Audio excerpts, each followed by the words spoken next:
السلام علیکم، بسم اللہ الرحمن الرحیم۔ حضرت جابر بن عبداللہ رضی اللہ عنہما سے روایت ہے کہ ہم سے ابو سعید خدری رضی اللہ عنہ نے بیان کیا کہ رسول اللہ صلی اللہ علیہ وسلم نے فرمایا، ایک زمانہ آئے گا کہ اہل اسلام کی جماعتیں جہاد کریں گی، تو ان سے پوچھا جائے گا کہ کیا تمہارے ساتھ رسول اللہ صلی اللہ علیہ وسلم کے کوئی صحابی بھی ہیں؟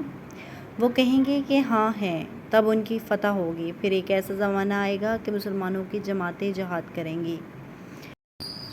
اس موقع پر یہ پوچھا جائے گا کہ کیا یہاں رسول اللہ صلی اللہ علیہ وسلم کے صحابی کی صحبت اٹھانے والے تابعی بھی موجود ہیں؟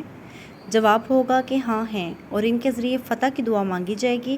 اس کے بعد ایک زمانہ ایسا آئے گا کہ مسلمانوں کی جماعتیں جہاد کریں گی، اور اس وقت سوال اٹھے گا کہ کیا یہاں کوئی بزرگ ایسے ہیں جو رسول اللہ صلی اللہ علیہ وسلم کے صحابی کے شاگردوں میں سے کسی بزرگ کی صحبت میں رہے ہوں؟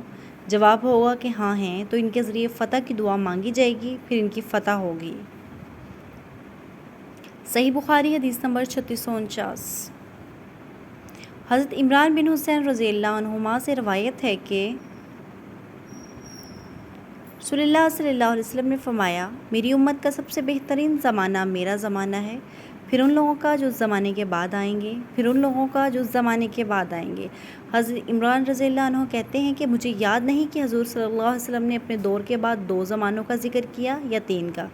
پھر آپ نے فرمایا کہ تمہارے بعد ایک ایسی قوم پیدا ہوگی جو بغیر کہے گواہی دینے کے لیے تیار ہو جایا کرے گی، اور ان میں خیانت اور چوری اتنی عام ہو جائے گی کہ ان پر کسی قسم کا بھروسہ باقی نہیں رہے گا، اور نظریں مانیں گی لیکن انہیں پورا نہیں کریں گی۔ حرام مال کھا کر ان پر موٹاپا عام ہو جائے گا۔ صحیح بخاری حدیث نمبر 3650۔ عبداللہ رضی اللہ عنہ سے روایت ہے کہ نبی کریم صلی اللہ علیہ وسلم نے فرمایا کہ بہترین زمانہ میرا زمانہ ہے، پھر ان لوگوں کا جو اس زمانے کے بعد آئیں گے، پھر ان لوگوں کا جو اس کے بعد آئیں گے۔ اس کے بعد ایک ایسی قوم پیدا ہوگی کہ گواہی دینے سے پہلے قسم ان کی زبان پر آ جایا کرے گی، اور قسم کھانے سے پہلے گواہی ان کی زبان پر آ جایا کرے گی۔ ابراہیم نے بیان کیا کہ جو ہم چھوٹے تھے تو گواہی اور عہد کے الفاظ زبان پر لانے کی وجہ سے ہمارے بڑے بزرگ ہم کو مارا کرتے تھے۔ صحیح بخاری حدیث نمبر 3651۔ حضرت ابو بکر رضی اللہ عنہ نے ان کے والد حضرت اعظم رضی اللہ عنہ سے ایک پلان 13 درہم میں خریدا۔ پھر ابو بکر رضی اللہ عنہ نے اعظم رضی اللہ عنہ سے کہا کہ برا اپنے بیٹے سے کہو کہ وہ میرے گھر پر پلان اٹھا کر پہنچا دے۔ اس پر حضرت اعظم رضی اللہ عنہ نے کہا کہ یہ اس وقت تک نہیں ہو سکتا جب تک آپ وہ واقعہ بیان نہ کریں کہ آپ اور رسول صلی اللہ علیہ وسلم مکہ سے ہجرت کرنے کے لیے کس طرح نکلے تھے، حالانکہ مشرکین آپ دونوں کو تلاش بھی کر رہے تھے۔ انہوں نے کہا کہ مکہ سے نکلنے کے بعد ہم رات بھر چلتے رہے اور دن میں بھی سفر جاری رکھا، لیکن جب دوپہر ہو گئی تو میں نے چاروں طرف نظر دوڑائی کہ کہیں کوئی سایہ نظر آ جائے اور ہم اس میں کچھ آرام کر سکیں۔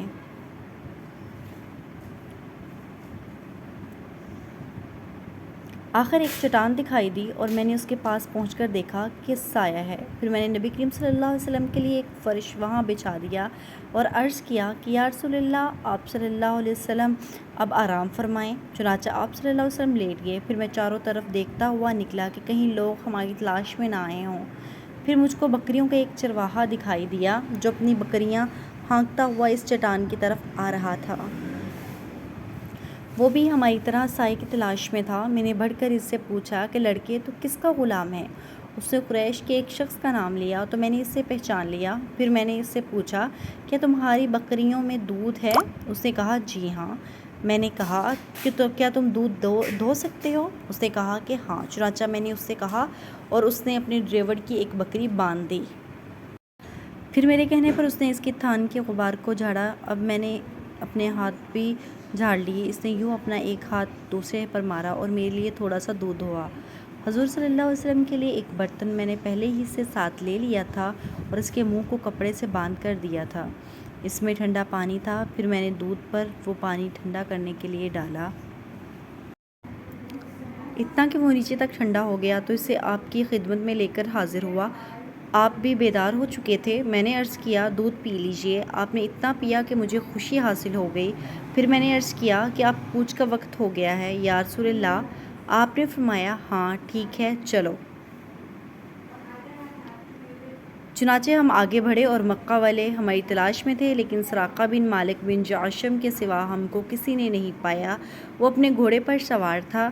میں نے اسے دیکھتے ہی کہا، یا رسول اللہ، ہمارا پیچھا کرنے والا دشمن ہمارے قریب آ پہنچا ہے۔ آپ صلی اللہ علیہ وسلم نے فرمایا، فکر نہ کرو، اللہ تعالیٰ ہمارے ساتھ ہے۔